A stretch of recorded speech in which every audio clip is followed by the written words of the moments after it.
وَلَقَدْ يَسَّرْنَا الْقُرْآنَ لِلذِّكْرِ فَهَلْ مِن مُّدَّكِرٍ۔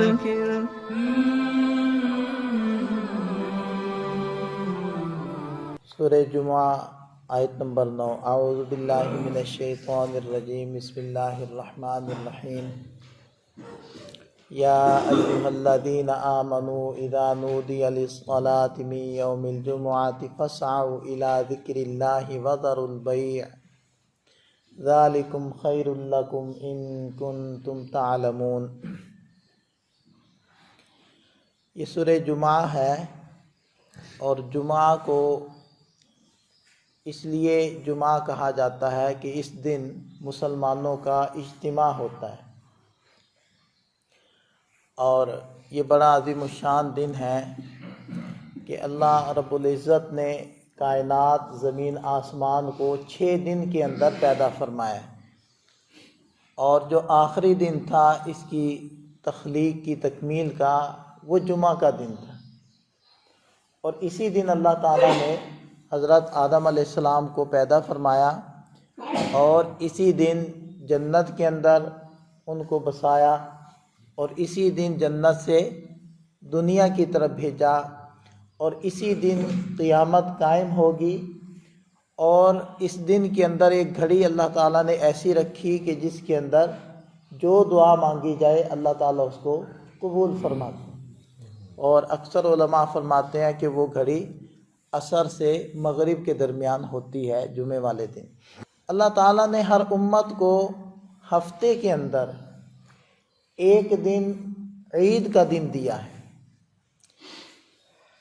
اور یہود نے ہفتے کے دن کو اس کے لیے چنا، عیسائیوں نے اتوار کے دن کو چنا، اور اللہ تعالیٰ نے اس امت کو توفیق دی کہ اس امت نے جمعے کے دن کو اس مقصد کے لیے چنا، کیونکہ اللہ تعالیٰ کی تقدیر میں تو یہی دن طے تھا، جمعے کا دن۔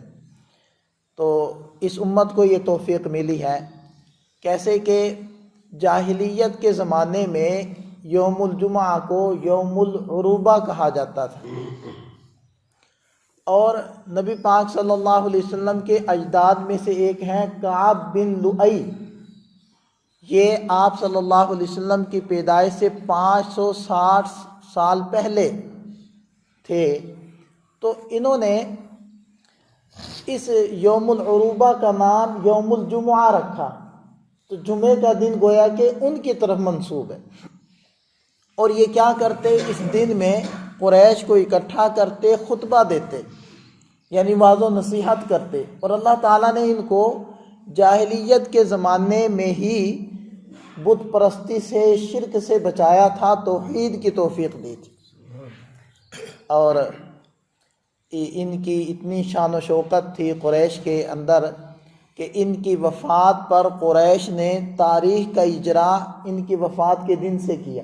اس سے پہلے وہ بنائے کعبہ سے کرتے تھے، پھر ان کے دن سے کیا، اور پھر جب واقع فیل ہوا نبی پاک صلی اللہ علیہ وسلم کے پیدائش والے سال، پھر قریش نے اپنی تاریخ کا اجرا واقع فیل سے کیا۔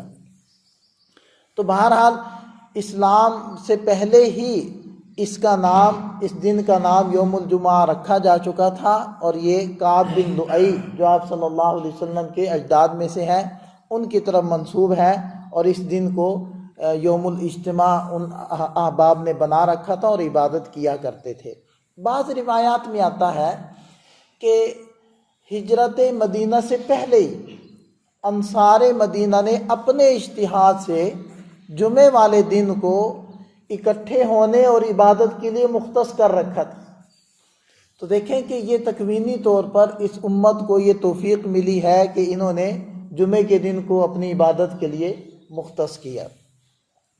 تو اب دیکھیں، یا ایھا الذین آمنوا، اے ایمان والو، اذا نودی للصلاۃ، جب نماز کے لیے اذان دی جائے، من یوم الجمعہ یعنی فی یوم الجمعہ، جمعہ کے دن۔ تو نودی للصلاۃ یعنی جب اذان ہو، من یوم الجمعہ جمعہ کے دن، فاسعوا الی ذکر اللہ، تو اللہ کی یاد کی طرف متوجہ ہو جاؤ. ویسے تو سعی کا معنی دوڑنا بھی ہوتا ہے، لیکن یہاں فسعوا کا معنی ہے اہتمام سے کسی کام کو کرنا، کیونکہ احادیث کے اندر صراحتاً آتا ہے کہ نبی پاک صلی اللہ علیہ وسلم نے نماز کے لیے دوڑنے سے منع فرمایا اور فرمایا کہ سکینت اور وقار کے ساتھ چلتے ہوئے آؤ، جو نماز پالو اس کو پڑھ لو، اور جو فوت ہو جائے اس کی قضا کر لو یا اس کو بعد میں مکمل کر لو جو امام سے چھوٹ جائے، لیکن دوڑنا نہیں ہے. تو لہذا یہاں فسعوا کا معنی کریں گے نماز کی طرف متوجہ ہو جاؤ، اللہ کے ذکر کی طرف متوجہ ہو جاؤ، یعنی کہ اس کو اہتمام سے کرنے لگ جاؤ. کیونکہ حکم یہ ہوتا ہے کہ جیسے ہی اذان ہو جائے تو پھر ہر کام چھوڑ دو، جیسے کہ آگے آیت مبارکہ میں آ رہا ہے ہر کام کرنا ممنوع ہے جو منافی صلاۃ ہو. ہاں ایسا کام کرنا جو جمعے کی تیاری کا حصہ ہے وہ کر سکتے ہو، چاہے اس کے لیے سفر کرنا، گھر کی طرف آنا، دکان بند کر کے یہ ہو، چاہے نہانا دھونا ہو، چاہے کوئی جمعے کی تیاری کے لیے کوئی کتاب کا پڑھنا ہو، یہ کر سکتے ہیں. لیکن ویسے کتاب کا پڑھنا، ویسے کوئی اور کام کرنا، کھانا پینا سونا، تجارت کرنا، گپ شپ لگانا، یہ سب ممنوع ہو گئے، سب حرام ہو گئے ہیں. بس جمعے کی تیاری کا حکم، فسعوا الی ذکر اللہ کا یہ مطلب ہے. فسعوا چل پڑو نماز جمعہ کی طرف. الی ذکر اللہ، ذکر سے مراد نماز بھی ہو سکتی ہے، ذکر سے مراد خطبہ بھی ہو سکتا ہے. مفسرین فرماتے ہیں دونوں مراد لیں، یہی زیادہ بہتر ہے. تو کیونکہ خطبہ بھی ایک مستقل عمل ہے، حکم ہے، اور جس کا سننا واجب ہے، تو خطبہ اور نماز دونوں ہی ذکر اللہ کے اندر شامل ہے. تو فسعوا الی ذکر اللہ، تو متوجہ ہو جاؤ ذکر اللہ کی طرف. وذروا البیع، اور بیچنا چھوڑ دو. مراد تو اس سے بیچنا خریدنا دونوں ہے نا، لیکن کیا الفاظ استعمال فرمائے؟ بیچنا چھوڑ دو. کیونکہ ایک دکان کے اوپر دکاندار تو ایک ہی ہوتا ہے، متعین ہوتا ہے، لیکن گاہکوں کا تو نہیں پتہ کون کون آئیں گے، کتنے آئیں گے. تو یہ جو انتظامی امور ہوتے ہیں نا، تو اس میں ایسی چیز پر پابندی لگائی جاتی ہے کہ جس کے اوپر پابندی لگ بھی سکے. اللہ کا کلام ہے نا، تو اللہ تعالیٰ نے یہ نہیں فرمایا کہ تم خریدنا چھوڑو، بلکہ فرمایا بیچنا چھوڑ دو، کیونکہ بیچنے والے متعین ہیں. اگر وہ دکان بند کر دیں گے تو خریدنے والے خود بند ہو جائیں گے. جب بیچنا نہیں ہوگا تو خریدنا بھی نہیں ہوگا. تو مراد تو یہ ہے کہ بیچنا خریدنا چھوڑ دو. اور بیچنے کا تو نام لیا ہے، حقیقت میں ہر ایسا کام جو جمعے کی تیاری کے منافی ہے، یعنی کہ جمعے کی تیاری میں نہیں آتا، چاہے وہ زراعت ہے، چاہے وہ ملازمت ہے، چاہے وہ کھیل کود ہے، چاہے وہ سونا کھانا پینا ہے، سب ممنوع ہے، سب حرام ہے، سب کو چھوڑنے کا حکم ہے. اور مفسرین فرماتے ہیں کہ جو علماء نے، ائمہ نے، مجتہدین نے ایک مسئلہ نکالا ہے کہ جمعہ عام نمازوں کی طرح نہیں ہے کہ عام نمازیں تو کسی بھی جگہ جنگل میں ہوں، صحرا میں ہوں، وہاں آپ باجماعت 2 افراد بھی ہیں تو کروا سکتے ہیں. لیکن جمعہ کے ہونے کے لیے کچھ شرائط ہیں.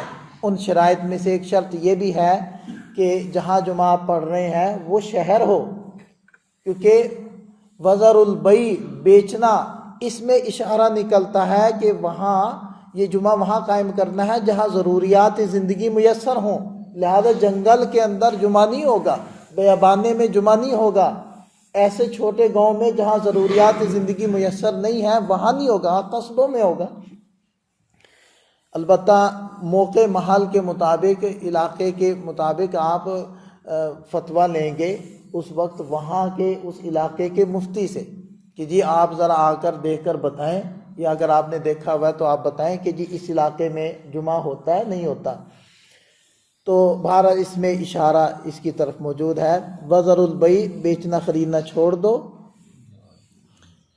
ذالکم خیر لکم ان کنتم تعلمون، یہ تمہارے لیے بہتر ہے اگر تم جانتے ہو.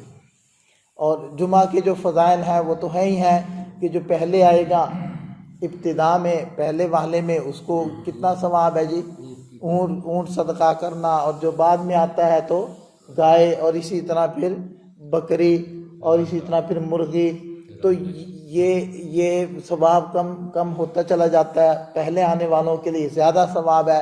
اسی طرح حدیث میں یہ بھی آتا ہے کہ جو 3 جمعے چھوڑ دے تو اللہ تعالیٰ کی طرف سے اس کے دل پر مہر لگ جاتی ہے۔ تو بہرحال جمعے کے فضائل اور جمعہ چھوڑنے کی جو وعیدیں ہیں وہ بھی ہمارے ذہن میں رہے۔ تو ارشاد فرمایا ذالکم خیر لکم ان کنتم تعلمون۔ حضرت عثمان غنی رضی اللہ عنہ کے زمانے تک، نبی پاک صلی اللہ علیہ وسلم کے زمانے میں، حضرت ابو بکر رضی اللہ عنہ کے زمانے میں، حضرت عمر رضی اللہ عنہ کے زمانے میں ایک ہی اذان ہوتی تھی جمعہ کی، اور وہ تھی کہ جب امام منبر پر بیٹھے خطبے کے لیے تو اس وقت امام کے سامنے جو اذان ہوتی ہے بس یہ اذان ہوتی ہے۔ حضرت عثمان غنی رضی اللہ عنہ کے زمانے میں جب مسلمان بہت زیادہ بڑھ گئے اور اطراف و اکناف کے اندر بھی اسلام پھیل گیا، تو امام کے سامنے والی جو اذان تھی وہ دور والے لوگ نہیں سن پاتے تھے۔ تو حضرت عثمان غنی رضی اللہ عنہ نے پھر اپنے زمانے میں اپنے مکان کے اوپر اونچی جگہ پر دوسری اذان کا، یعنی یہ جو پہلی اذان ہوتی ہے اس کے کروانے کا اہتمام کروایا تاکہ جمعہ کی اذان وہ دور تک پھیل جائے، اور اس کے اوپر کسی نے انکار نہیں کیا، گویا کہ حضرات صحابہ کرام کا وہ قرن اول کے اندر ہی اجماع ہو گیا۔ اس کو کہتے ہیں اجماع امت ہو گیا، اجماع صحابہ ہو گیا۔ تو اس وجہ سے اس اذان کو بھی سنت قرار دیا گیا، کیونکہ نبی پاک صلی اللہ علیہ وسلم نے کیا ارشاد فرمایا کہ میری سنت کو اور میرے جو خلفائے راشدین ہیں ان کی سنت کو مضبوط پکڑو۔ تو بغیر نکیر کے چونکہ اس کے اوپر اجماع ہو چکا ہے، لہذا یہ اذان بھی سنت ہے، اور جو بیچنے خریدنے کے حرام ہونے کے احکامات ہیں وہ پہلی اذان کے ساتھ متعلق ہیں، یعنی پہلی جب اذان ہو جاتی ہے اسی وقت خریدنا بیچنا حرام ہو جاتا ہے، اور سارے کاموں کو چھوڑ کر نماز جمعہ کی تیاری کے اندر لگنا یہ فرض ہو جاتا ہے۔ اس لیے اس پہلی اذان کا ہی اہتمام کرنا چاہیے کہ اسی سے آدمی تیاری شروع کر دے۔ اللہ تعالی ہمیں سمجھ عطا فرمائے، عمل کی توفیق عطا فرمائے۔